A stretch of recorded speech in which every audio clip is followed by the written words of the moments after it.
Alhamdulillah, alhamdulillahilladzi hadana li hadza wa ma kunna linahtadiya laula an hadanallah. Asyhadu an la ilaha illallah wahdah la syarikalah wa asyhadu anna Muhammadan abduhu wa rasuluh alladzi la nabiyya ba'da amma ba'. Segala puji marilah kita panjatkan kepada Allah Subhanahu wa taala atas karunia dan rahmatnya lah kita semua masih bisa kembali merasakan bulan Ramadan. Hendaklah kita bersyukur atas nikmat yang kita rasakan ini. Karena bulan Ramadan itu adalah bulan yang sangat istimewa, yaitu bulan diturunkannya Al-Quran, bulan dilipat gandakannya kebaikan, bulan dibukakannya pintu surga, ditutupnya pintu neraka, dan diikatnya setan-setan. Teman-teman semua, hendaklah ketika kita bulan Ramadan, kita itu menjalaninya dengan penuh semangat. Kadangkali ketika pertengahan Ramadan khususnya, kita merasakan lapar, haus, dan lelah yang terasa lebih berat. Karena semangat Ramadan yang kita miliki ketika awal Ramadan itu sudah mulai berkurang. Tapi teman-teman tahu gak? Pada zaman Nabi Muhammad SAW, Nabi Muhammad itu pernah berperang bersama Rasulullah ketika bulan Ramadan.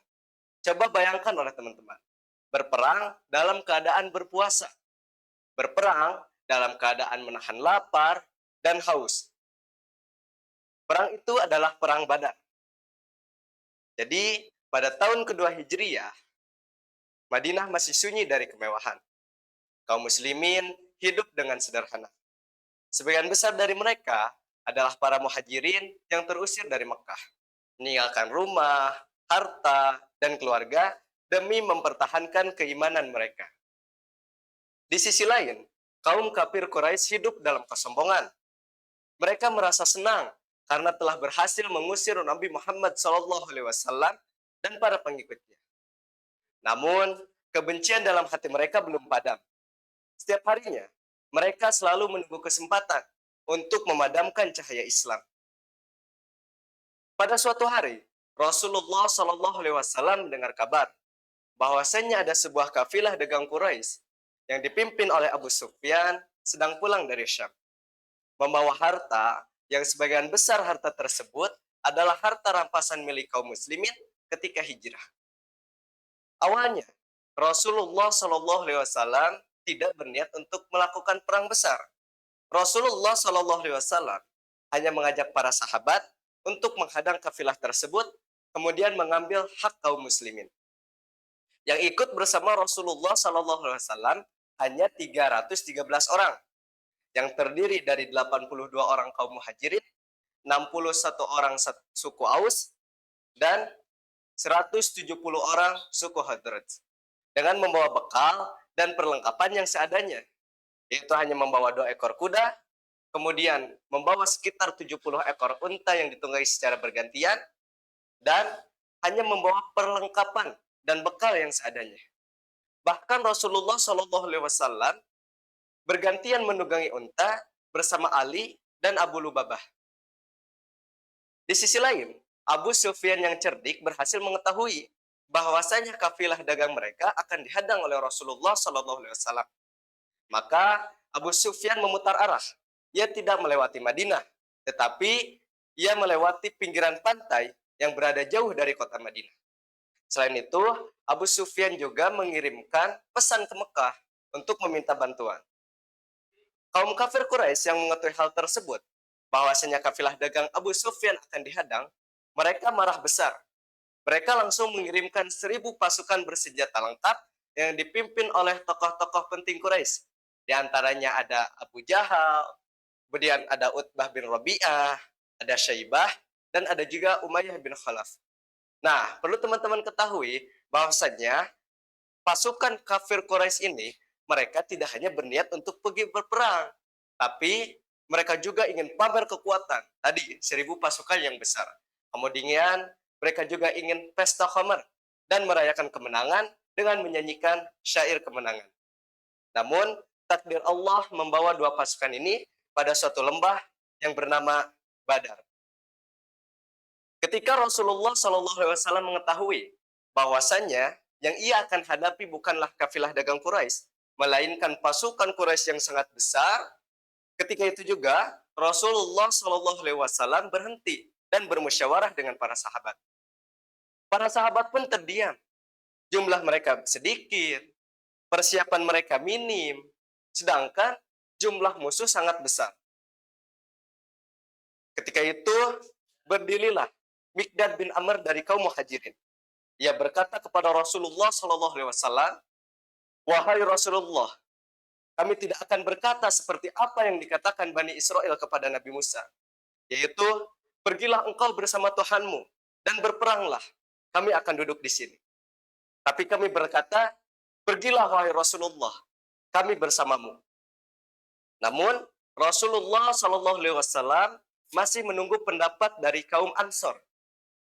Kemudian berdirilah Sa'ad bin Mu'adz.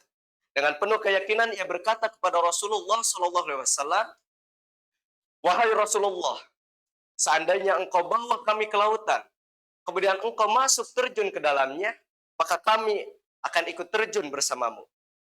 Kami tidak takut musuh Rasulullah. Pergilah wahai Rasulullah, kami ikut bersamamu."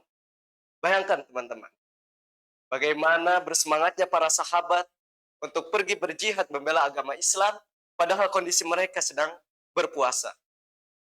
Maka wajah Rasulullah SAW pun berseri. Keputusan pun diambil, yaitu pergi berperang dan bertawakal kepada Allah Subhanahu wa Ta'ala. Malam hari sebelum berperang, Rasulullah SAW masuk ke dalam kemah kecil. Di sana Rasulullah SAW sholat dan berdoa sepanjang malam. Bayangkan oleh teman-teman, tangan Rasulullah SAW terangkat. Janggut beliau dibasahi oleh air matanya.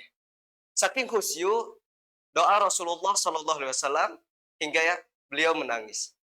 Beliau berdoa, "Ya Allah, penuhilah janjimu kepadaku. Ya Allah, seandainya pasukan kecil ini musnah, niscaya tidak akan ada lagi yang dapat menyembahmu di muka bumi ini."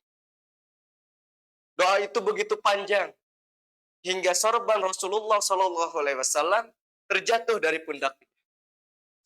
Abu Bakar radhiyallahu anhu yang melihat hal tersebut datang menghampiri Rasulullah SAW. Kemudian ia berkata dengan lembut kepadanya, "Wahai Rasulullah, cukuplah. Allah pasti akan menepati janjinya." Malam itu Allah menurunkan hujan. Allah kuatkan tanah yang menjadi pijakan kaum muslimin, dan Allah lemahkan tanah yang menjadi pijakan kaum musyrikin. Allah juga memberikan ketenangan kepada kaum beriman. Selain itu, Allah juga mengirimkan bantuan yang tidak bisa terlihat oleh mata biasa, yaitu para malaikat. Seperti di dalam firman-Nya di Quran surat Al-Anfal ayat 9, yang artinya, "Dan sungguh kami akan menolongmu dengan 1000 pasukan malaikat yang datang secara berturut-turut."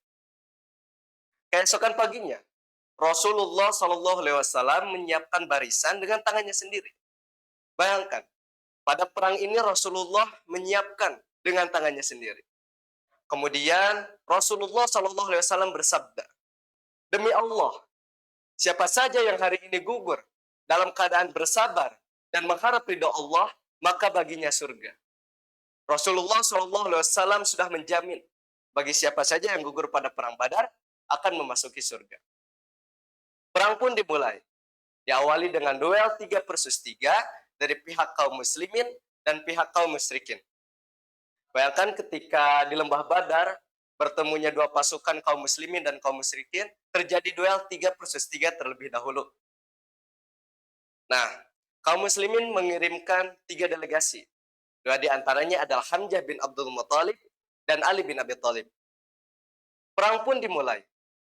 Ketika perang, satu persatu tokoh Quraisy pun tumbang. Selain itu, para sahabat melihat keajaiban, yaitu mereka melihat wajah-wajah asing yang berperang di sisi kaum muslimin. Itu adalah para malaikat yang Allah kirimkan sebagai bantuan. Ketika matahari condong ke barat, perang pun usai. Kemenangan mutlak didapatkan oleh kaum muslimin. Pada perang ini, 70 orang kaum Quraisy tewas. Di antaranya adalah tokoh Quraisy, yaitu Abu Jahal. Kemudian 70 orang lainnya berhasil ditawan, sedangkan dari pihak kaum muslimin ada 14 orang yang meninggal sebagai syahid. Kemudian sikap Rasulullah Shallallahu Alaihi Wasallam yang menunjukkan tingginya akhlak beliau. Beliau memperlakukan 70 orang tawanan tadi dengan baik. Yaitu mereka diperlakukan dengan manusiawi, mereka diberi makan, bahkan sebagian mereka bisa dibebaskan dengan cara mengajarkan baca dan menulis kepada masyarakat Madinah. Inilah teman-teman salah satu perang yang dimenangkan bukan dengan pedang, tetapi dengan ketakwaan dan kesabaran. Hikmah yang bisa kita ambil dari perang ini adalah yang pertama, bulan Ramadan itu adalah bulan kemenangan, bukan bulan kemalasan. Kemudian yang kedua, kesabaran itu akan mendatangkan pertolongan Allah Subhanahu wa taala. Dan yang ketiga, berdoa atau bermunajat kepada Allah Subhanahu wa taala ketika bulan Ramadan, niscaya Allah akan kabulkan. Seperti tadi, ketika sebelum berperang Rasulullah SAW memperbanyak doanya. Maka Allah kabulkan dengan memenangkan pihak kaum muslimin. Sekian cerita perang Badar yang dapat saya sampaikan. Qulu qauli hada wastaghfirullahu li wa lakum. Syukran ala ihtimaminkum. Assalamualaikum warahmatullahi